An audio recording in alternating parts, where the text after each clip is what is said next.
بعضې مالداران دي غریبانان د خپلو مشایخو سره لږ څه کومکونه کوي بیا دومره غټه تر شروع شي چې د خپل شیخ ځان ته تابع بولي کالو د ټولو شاګردینو منکر شو کډه یې تر واخیسته که وفا یې ونه کړه خبره ده اوږده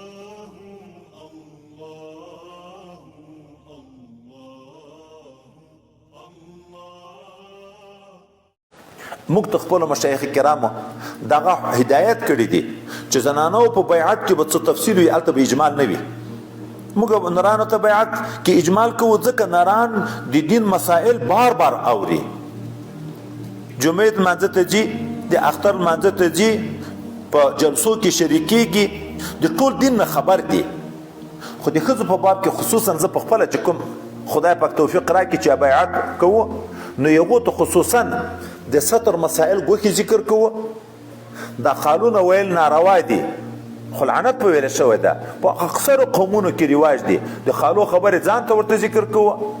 د میړو د حقوقو مسله ګوښې ده د ښځو پورې اړه لري د هغې ځان ته مسله ورته ذکر کوو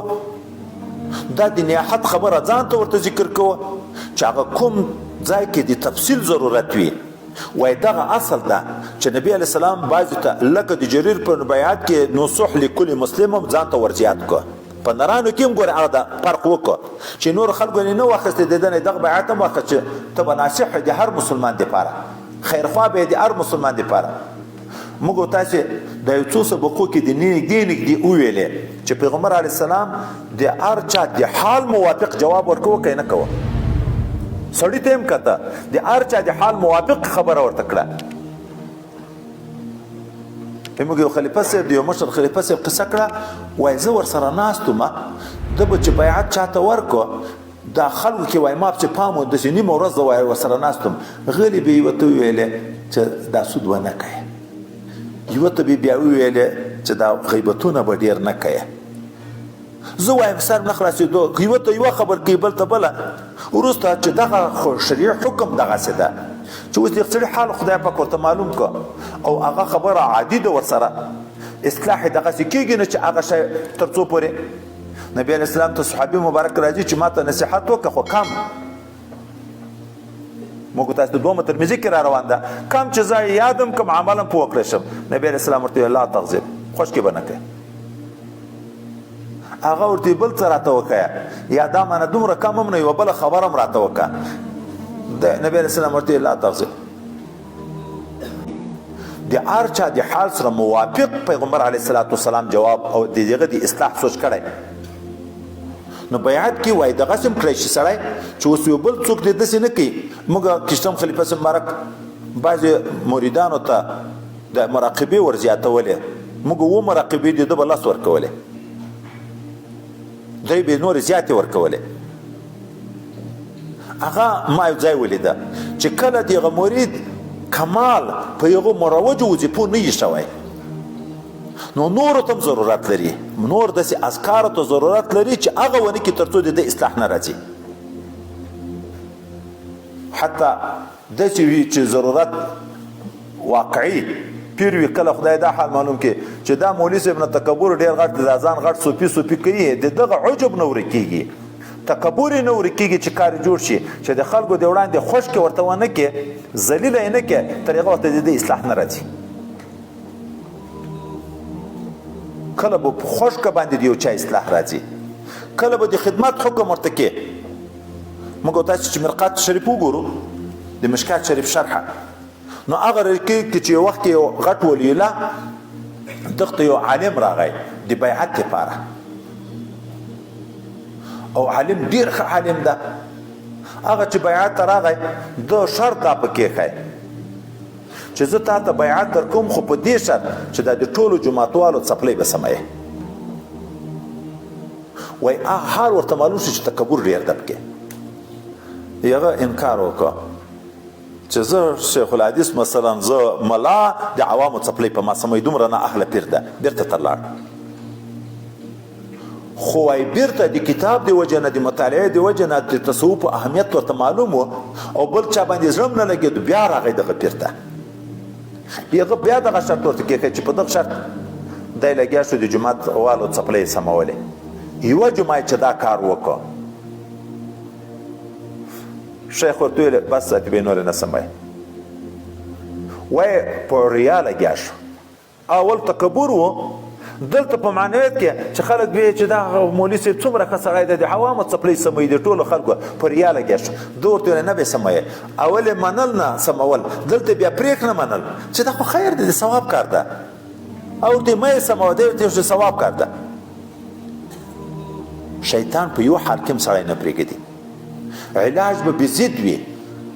د چې ډېرې نازۍ ما لیدلي دي، د بعضې ملایان وظیفې هم خلاصې شي، خو هر وخت کې قدر غواړي، د پیر د خپل شیخ نه هم قدر غواړي، چې یوه ورځ دې قدر ونه کړه، درغلی د تا ته تا چورت کې ونه وایه، بیا ذاتي وایي دا ملایانو سره د پیرانو سره د ملایانو قدر نشته، بس پرېږدي وظیفې پرېږدي. هلته نږدې وي د دستاربندۍ وخت ته، خو باطن یې نه وي اصلاح شوی.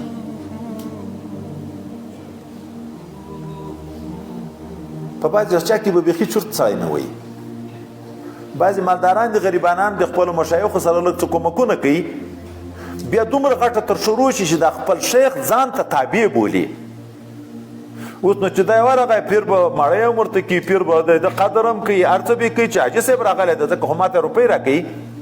چې تا چورت کې ونه وایه بیا مرور ده، چې اوس موږ دومره کومکونه هم کوو، هلته موږ ته د ملاقات هم بیخي نه راکول کېږي. عوام غریبانان خو غریبانان دي، ناپوهه دي. یو جلسه موږ کړه، بیا د حضرت پیغمبر علیه السلام په مناسبت باندې د میلاد شریف خلکو نه چندې د متمم صاحب وداب چې ګرځېدلي، بیا یو سړي ګمان کوم لږ روپۍ ډېرې ورکړې وې، زه وروسته خبر شم. هغه اول وخت جلسه وه، اولنۍ جلسه وه، خلک دومره ډېر نه وو، زه چې هغه علاقې ته تللی وم خو نوې خبره وه، نو روپۍ ډېرې شوې. نو دی د مدرسې والا ویلي دي چې اوس دا روپۍ خو د خیرات لپاره راکړي، نو لږ شی چې نور هم هغه کړو، نو په خیرات کې هغه کې وریجې خو وې پخې، مستې هم راوړي دي، داسې څه شیان هم راوړي. هغه نو دا مخ ته خلکو ته رسېدلي، دغه حاجي صاحب چې راغلی دا هلته د هغه په پای کې ناسته، چا مخ ته هم سات نه ده ورته کړی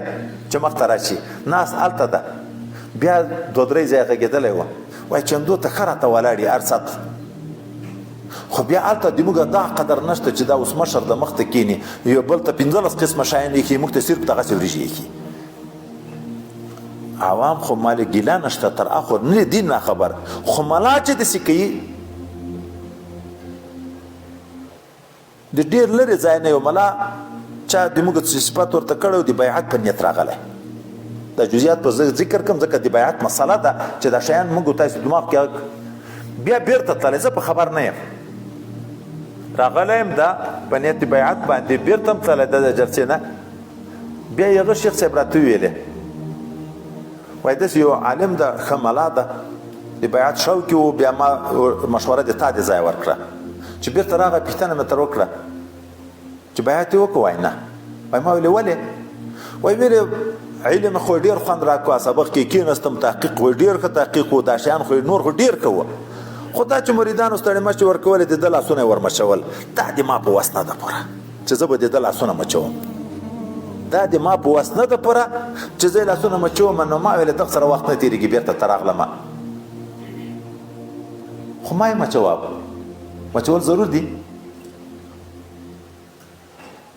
خو ته که ثواب کې وینې مستحب خبره خو روان ده، تقبیل مسله خو را روانه ده، جائز خو ده، ثبوت خو لري، مړی هم نبي علیه السلام مچ کړی، ژوندی هم مچ کړی ده، د رسول الله صلی الله علیه وسلم مړی هم مچ کړی ده، لاس یې مچ شوي دي، پښې یې مچ شوي دي، روا خو ټول دي، صورتونه خو را روان دي، 6 قسمه 7 قسمه مچول دي. خو ملایه دا خو صورتونه خو درته معلوم وي، خو جوز خو نه ده، داسې خو نه ده چې دا طریقه جوز ده چې پیر د بیعت وکړه، د پیر به خامخا خلاص بچی، که لاس دې ورمچ نه کړو بیعت خراب شو، خو ما یې مچوه. دا ولې داسې کېږي چې سړی د تقریبا 8-9 غنټې مزل هم وکړي په یو اراده باندې، د موټر کرایه دې هم ولګوي په زراو روپۍ باندې، خو هلته عجب تکبر دومره لوی ده چې د خپل ځان د اصلاح د فکر نه محروم کو. ګورې د اصلاح د فکر نه محروم کو، بیرته لاړ. داسې ډېر جزئیات، ډېر واقعات موږ لیدلي دي، حتی وظیفې په خلاصېدن دي ما ته راغلی ده د 4مې مراقبې غالبا، که د 6مې مراقبې یوه مراقبه یې پاتې وه. د خپل پیر سره په معمولي خبر خفه شوی، ما ته راغی که ته ما ته بیعت کوې، زه د خپل پیر په باب کې خبرې د آداب ورته کوم، دی وایي هغه ته خو په هېڅ صورت نه ورځم، که ته بیعت کوې که هغه ته په هېڅ صورت کې نه ورځم. مسله چې ده د ده او د یو بل مرید په یو مځکه که په چی شي لانجه ده، بیا یې شیخ د خپل پیر ته واک ورکړی، هغه چې فیصله کړې ده نو خو خود حق په د بل جانب ورته لیدی شوی وي. انسان ته خو هر سړي ته خپل ځان په حق لیدی کېږي. دا فیصله یې چې د یغ په جانب کړې ده چې دا خو یې فرق وکړه، بس لاړه زور ته وسړی غر کېږي، وایي ولا که په هېڅ صورت بېرته ورشم که ته ما ته بیعت راکوې ښه چې تر دورې وړې دورې پورې سړی ورسېږي، د یوه عالم سره ټول وخت تېر کړي، تر دورې پورې کتابونه وویي او بیا په وړې دورې په کال باندې بې ځایه غږېدو موبایل یې رایستلی و، خپل استاد ورته په کار شو، د 11 کالو د ټولو شاګردینو منکر شو، کډه یې تر واخیسته، خپل ځان یې غر کړ که استاد یې غر کړ. تکبر یو منشه شوه د دې چې د 11 کالو استاد حق ټول تر پښو لاندې کړ. بیعت اصلاح دپاره کېږي. مرید ځان مریض بولي، علاج کوي د خپل شیخ نه. اوس نو که مریض بدماشي کوي، د پیر خبر د ډاکټر خبره نه مني، نو د ځان د هلاکت اسباب په خپله ځان ته پیدا کوي، هغه د بیا د صحت تمام نه لري. خو چې ځان وسپاري پس د هغه نه به بیا کار جوړېږي. نو دغه بیعت دا بیعت استحسانی ده، بیعت تصوف ده.